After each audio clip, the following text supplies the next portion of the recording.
Hola, soy la Basmati, de nuevo con vosotros. Esta vez para contaros Estamos en el siglo XVIII, la hegemonía europea y sus transformaciones ultramarinas.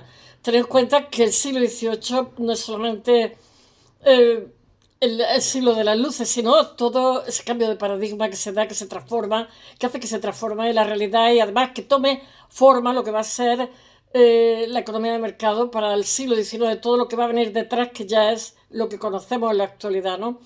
Cuando hay cualquier contienda en esta época, trasciende a lo que son las colonias. Pero también decir una cosa, a partir de la segunda mitad del siglo XVIII, eh, mm, los viajes ya no son como con siglos anteriores, expediciones de aventuras, de búsqueda de tesoro, de búsqueda del dorado. Ya son viajes que se hacen con gente muy preparada, con un proyecto y casi siempre con un patrocinio de alguien poderoso que tiene interés específico en una nueva vía, en un nuevo descubrimiento que le va a reportar beneficios económicos. Y entonces, claro, toda esa premeditación tiene ya un cariz moderno, ya está el capital financiero, ya están, ya hay una sociedad de libre mercado más sofisticada.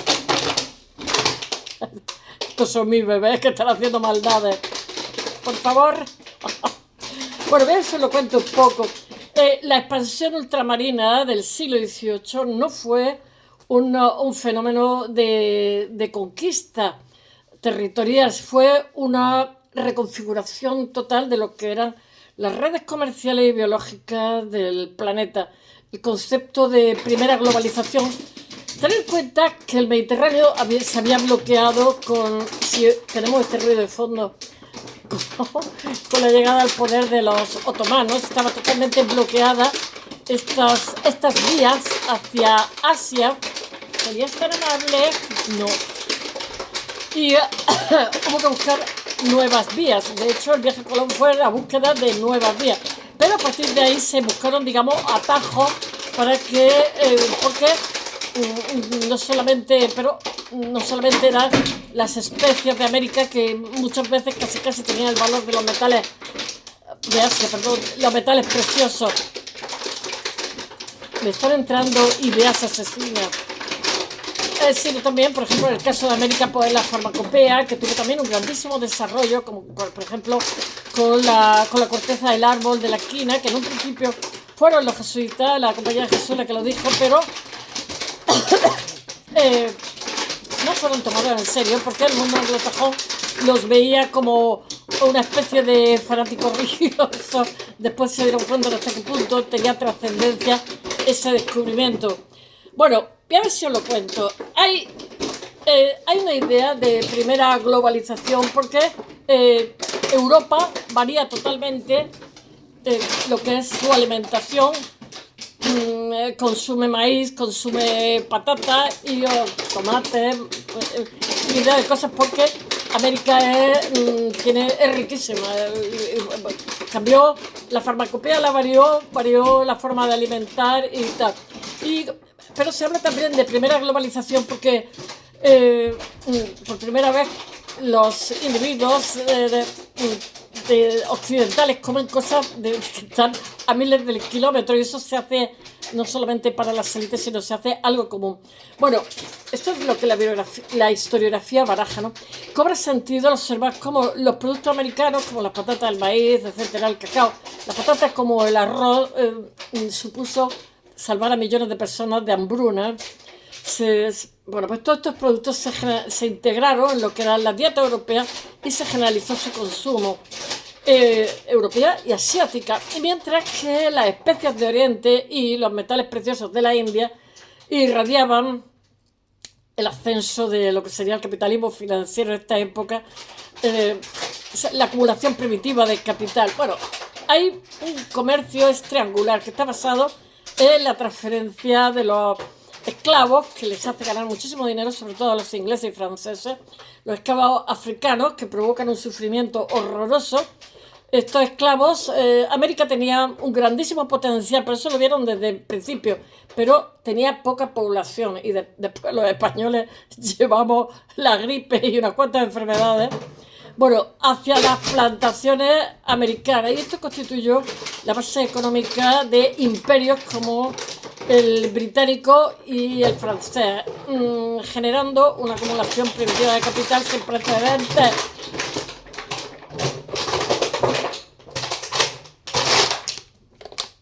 Por fin. Silencio. Bueno, sigamos, a costa de lo que fue el sufrimiento de millones de personas. En África, de verdad, que es que Occidente no ha hecho nada más que maldades. Bueno, las expediciones de la segunda mitad del siglo XIX fueron muy interesantes porque, como os he dicho antes, no fueron expediciones de aventureros, sino fueron expediciones a tiro fijo con un proyecto inicial y con una idea de explotación de algo.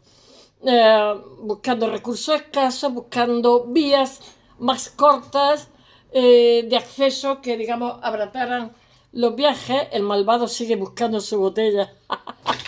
¡Niño! Me ha tirado la mía. Esto es convivir con bebés perros. Bueno, y todo esto lo que pasa es que representa cambio de paradigma. Hay un cambio de mentalidad, un cambio de sensibilidad en Europa que se ve totalmente desbordada por la cantidad de colonias, porque nosotros éramos como el canon occidental. Íbamos por ahí, nosotros éramos la verdad y la vida. O sea, tenían que hacer los pobres nativos de todos los lados, no eran si no eran como nosotros. Y claro, pobrecillos, pues no querían ser como nosotros la mayoría de las veces. Bueno, ya no se busca solo el oro o la evangelización en la segunda mitad del siglo XVIII, sino buscan una utilidad, una rentabilidad. Por eso todas estas expediciones científicas, además de llevar especialistas y llevar un proyecto, tienen unos sponsors que le da la gente por decirlo en inglés, pero realmente son patrocinadores, como toda la vida de Dios. Y a patrocinadores poderosos que muchas veces puede ser el rey, muchas veces puede ser diferentes burgueses o simplemente una persona adinerada que le interesa lo que sea. Bueno, y también hay como una especie de búsqueda de prestigio, porque están los grandes museos que eso prestigian a los diferentes países, ¿no?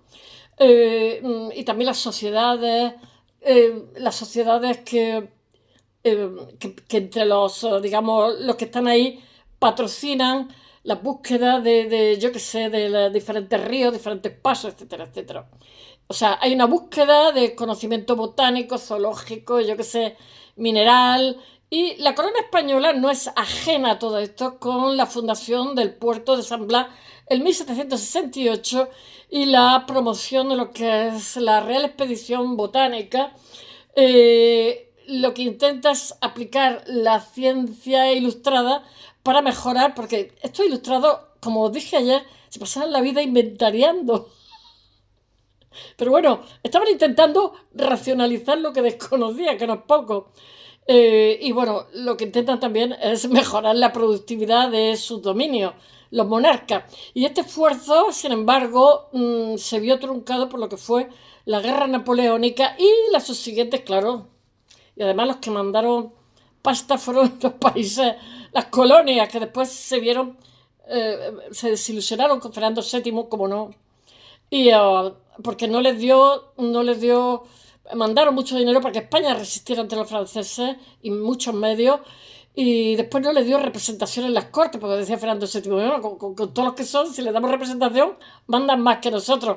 Claro, y eso me recuerda las 13 primeras colonias inglesas que se levantaron tirando los fardos de té en la bahía de San Francisco, ¿no? Que es también en este siglo, ¿no? Están diciendo, bueno, pero nosotros pagamos impuestos pero no tenemos representación. ¿Esto qué es? ¿Esto qué es? Bueno, pues nuestras colonias más o menos después dirían lo mismo. O sea, hemos estado manteniendo en una guerra de resistencia y ahora decís que no nos dais representación. Pues muy bien, hasta luego, Lucas. Y así fue. Bueno, eso lo contaré otro día. Hay una subsiguiente crisis de la monarquía hispánica que debilita lo que son los lazos imperiales. Claro, en ese momento, con la época de Napoleón, estamos en plena descomposición monárquica.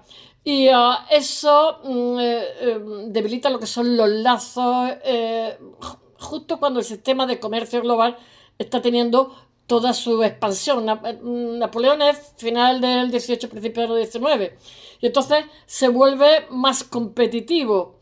El siglo XVIII cierra con una Europa que domina gran parte de lo que son las costas y rutas marítimas de lo que es el mundo, pero que también se enfrenta a lo que son las contradicciones de sus propios parámetros, por decirlo, de sus propios imperios, ¿no? Porque también el siglo XVIII cierra con la revolución burguesa de francesa y después, poco después, va a tener en el XIX las revoluciones liberales. Hay una burguesía que ya está empujando y bueno, hace que tiene nuevas demandas, está empujando por tener unas cartas magnas, está empujando por tener una serie de derechos, etcétera. Bueno, otro día lo cuento eso.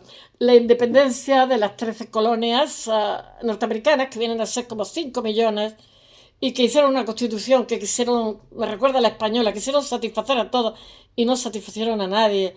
Y entonces eso después fue como una hipoteca, ¿no?, de futuro de los no nacidos, que terminó en una guerra civil entre el norte y el sur.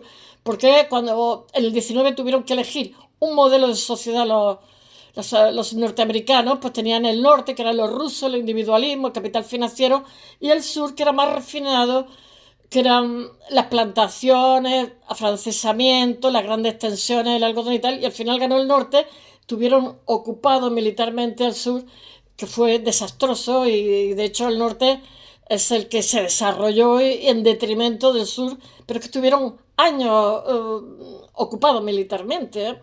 Bueno, que se nos voy a contar la guerra norteamericana. Bueno, estas 13 colonias de la América del Norte fue el primer signo de que la era del control colonial estaba llegando a su fin. A pesar de que en Asia y en África el proceso de colonización estaba en auge, apenas estaba entrando en su fase más agresiva, pero los norteamericanos se rebelaron y eso fue como un toque de atención para el resto, ¿no? La transición fueron apoyados por españoles y por franceses. A franceses ese dinero que les dieron les costó después que el rey le cortara la cabeza. Bueno, porque entró en bancarrota. Y a los españoles también lo pasamos mal. En fin, porque que una monarquía ayude a una república es una chapuza. Pero se trataba de fastidiar a los ingleses que estaban creciendo demasiado, ¿no? La transición hacia, ¿cómo es? El amigo de mis enemigos, amigo mío es, como era un refrán que se hacía aproximadamente. La transición hacia el siglo XIX vería el paso de los viejos imperios de base mercantilista a los nuevos imperios industriales donde la tecnología de vapor y el control directo del territorio definirían la hegemonía mundial por el siguiente siglo. Esta expansión fue... claro, es que tener en cuenta que ya estamos con la máquina de vapor, o sea, ya ha habido una revolución agrícola y ya estamos en cienes, porque de alguna forma Enrique VIII, con los Yeoman y tal, ya pone las bases de lo que va a ser, que aparte de Cafre fue una persona, un hombre de Estado, con bastante idea de buscar un sucesor, etcétera, que al final fue mujer y además fue un buen elemento que gestionó bien. Bueno, sigamos. Esta expansión del siglo XVIII, que si no os cuento Enrique VIII, no fue un evento aislado, sino una cadena de causa y efecto donde la geografía, la tecnología y las políticas se entrelazaron para crear un mundo moderno tal y como lo conocemos en la actualidad. Os voy a contar un poco más, hay muchísimo más, pero lo pondré en el blog para quien le interese. El siglo de las luces no solo representó lo que era una filosofía existencial, una transformación en el pensamiento filosófico y político de Occidente, sino que además marca un punto de inflexión crítico en lo que es la proyección de las potencias europeas en el exterior, en el resto del mundo, ¿no? Este proceso, esta expansión masiva en todas las direcciones, considerado como una especie de globalización temprana según la historiografía reciente, se le pone ese término para que nos resulte familiar, pero sí, más o menos fue algo así. No se limitó a la mera explotación comercial, sino que evolucionó hacia una ocupación territorial sistémica y una organización administrativa de los espacios periféricos. El siglo XVIII asistió al paso de un modelo de expansión basado en factorías y rutas mercantiles hacia un sistema de imperios territoriales donde la soberanía nacional se ejercía de manera efectiva sobre sobre vastísimas extensiones. Y pienso, por ejemplo, en la India de los ingleses, que antes fue francesa, danesa, portuguesa, en fin, se me ha ocurrido esa, pero puede ser África, que era medio francesa, medio inglesa, se la repartieron, o qué digo yo, el norte de, de América, ¿no? Que estaba Quebec, Montreal, etcétera, etcétera. Bueno, vastas extensiones de tierra donde ejercían su dominio, poblaciones diversas. Este fenómeno, estamos en el siglo XVIII, fue impulsado por la necesidad de las monarquías europeas de obtener metales preciosos, recursos escasos en general, para financiar sus estructuras estatales cada vez más sofisticadas y más caras, y por la demanda creciente de lo que era de sus productos exóticos, como la seda, yo qué sé, las especias, cuya ruta tradicional a través del Mediterráneo o de lo que era Anatolia y todo esto, pues estaba bloqueada. Era la antigua Constantinopla que había pasado, había sido clausurada por por el dominio otomano que vino de Centroasia en los siglos anteriores. El caso que tuvieron que buscarse la vida, porque por el Mediterráneo no podían ir y por de Europa a Asia tampoco.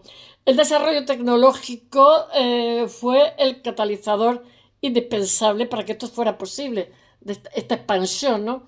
Y los avances en la cartografía, por supuesto, porque antes era más rudimentaria, la construcción, como os he dicho, de nuevas embarcaciones, los sextantes, los avances en la marinería, pues supusieron que los viajes eran más cortos, los negocios más rentables, más competitivos, porque eran más rápidos, porque se podía atravesar por alta mar, etcétera. Eran más resistentes, más maniobrables los barcos, como las fragatas, y el perfeccionamiento también de lo que fue los instrumentos de navegación, como os he dicho, como el cronómetro, el sextante, permiten a los navegantes europeos aventurarse por espacios lejanos con mayor seguridad en océanos hasta entonces bastante ignotos, desconocidos y poco transitados, sobre todo, ¿no? Estas innovaciones, lo que pasa, estas innovaciones técnicas, no solo es que facilitaron el comercio, sino que además dotaron a las expediciones de carácter científico, porque en esos barcos ya no iban solamente, digamos, los marinos, sino que iban también biólogos, etcétera, investigadores, que se alienaban con lo que era el espíritu de la época, ¿no? El espíritu de la ilustración, que era, yo qué sé, catalogar, inventariar, explicar el mundo del exterior, ¿no? Que, por suerte, lo que hicieron fue demostrar que el mundo que era más grande y tenía muchísimas más especies que lo que nos mostraba la Biblia. Los ilustrados, ya os he dicho, que intentaban racionalizar la naturaleza. También intentaban comprender lo que era la geografía mundial bajo una óptica racionalista y utilitaria. Y en este contexto lo que pasa es que la expansión ultramarina se convirtió en una herramienta pues indispensable de prestigio nacional y de competencia geopolítica, donde el dominio de los mares pues era sinónimo de supremacía, yo que sé, en el continente europeo, y allí los ingleses fueron los que se llevaron la palma, ¿no? En el contexto de la América española, en el siglo XVIII,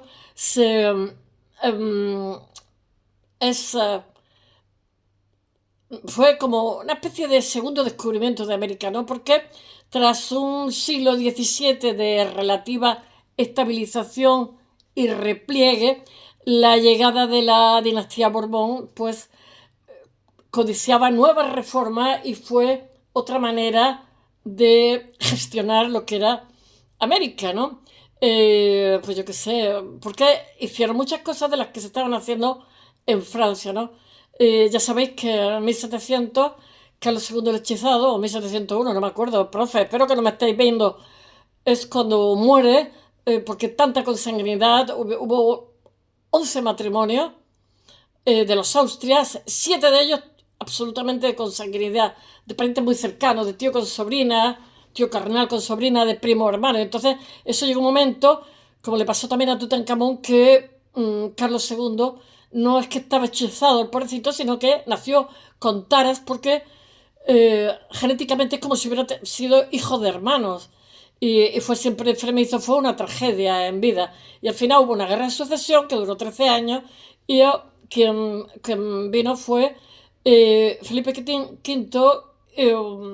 que fue el trono francés. Al principio iba a ser el archiduque Carlos de Austria, pero al morir era José I, ay, que yo creo que me lo sé, pues entonces él podía, porque era un segundón, y entonces quien vino fue Felipe, que fue el bisnieto de Luis XIV, que reinó 72 años, más que nadie, más que la reina Isabel, y claro, se le murió el hijo, se le murió el delfín, y al final pues tuvieron, en fin, pues al final mandaron que era, no sé, son como una saga estos Borbones al principio como muy depresivos, muy neuróticos, como mucha depresión, mucha historia. Ya hablaremos un día sobre eso.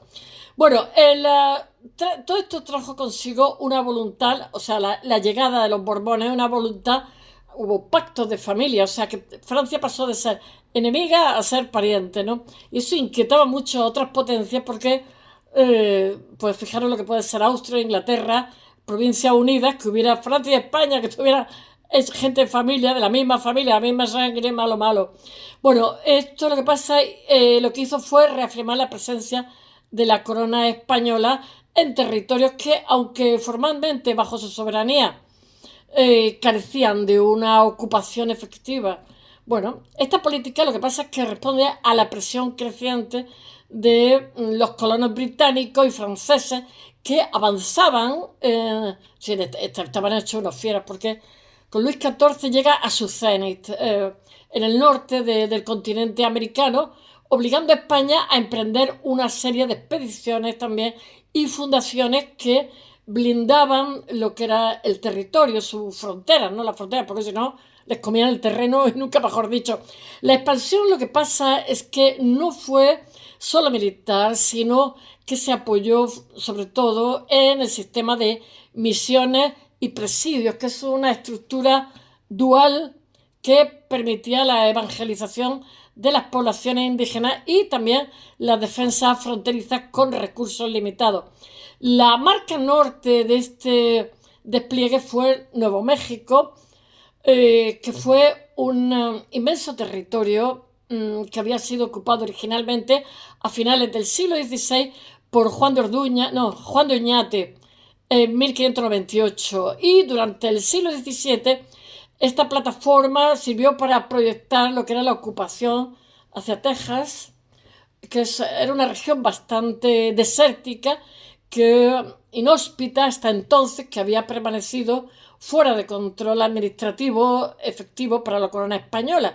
Entonces, la necesidad de asegurar estos espacios se hizo patente con las expediciones como la de Pedro de Villasur, que lo que hizo fue desde Santa Fe, intentó instalar, me parece que en la Baja California, ¿no?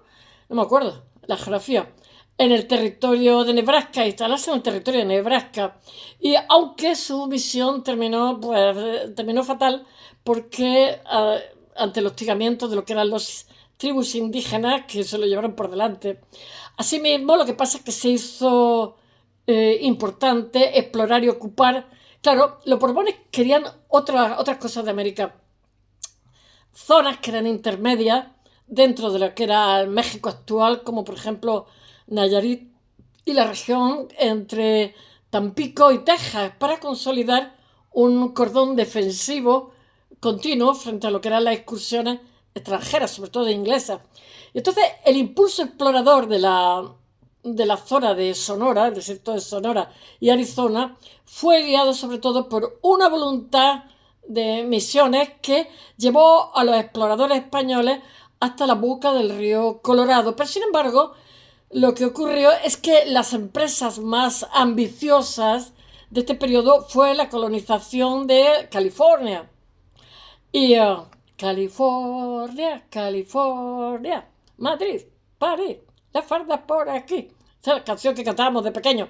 Bueno, no me hagáis caso, por Dios, bajo la dirección espiritual del franciscano famosísimo Fray Junípero Serra, y bueno, y el que llevaba el tema militar era Gaspar de Portolá, y se fundaron bastantes asentamientos estratégicos que hoy constituyen grandes ciudades como por ejemplo San Diego en 1769, Monterrey en 1770 y San Francisco en 1776, seguidas por San Gabriel, que es en Los Ángeles, en 1781, que no solo aseguró la costa del Pacífico española, sino que creó una red de más de 20 misiones que transformaron lo que es la demografía y la economía de la región.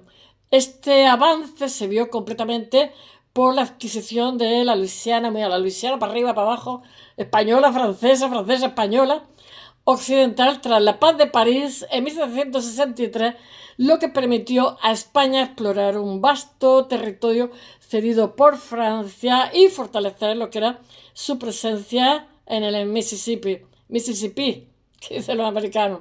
Bueno, en América del Sur la expansión lo que pasa es que también fue bastante activa, especialmente en las franjas periféricas de los virreinatos de Perú, Nueva Granada y el Río de la Plata, y las misiones jesuíticas de los Mochos y Chiquitos, que es la actual Bolivia, lograron unir a miles de almas en pueblos organizados, dejando un legado cultural fantástico y cultural arquitectónico bastante significativo. No obstante, las llamadas reducciones de Paraguay, famosísimas, destacaron por su originalidad y por el debate que todavía suscita este tema. Generan sobre su nivel de autonomía frente a lo que es la corona.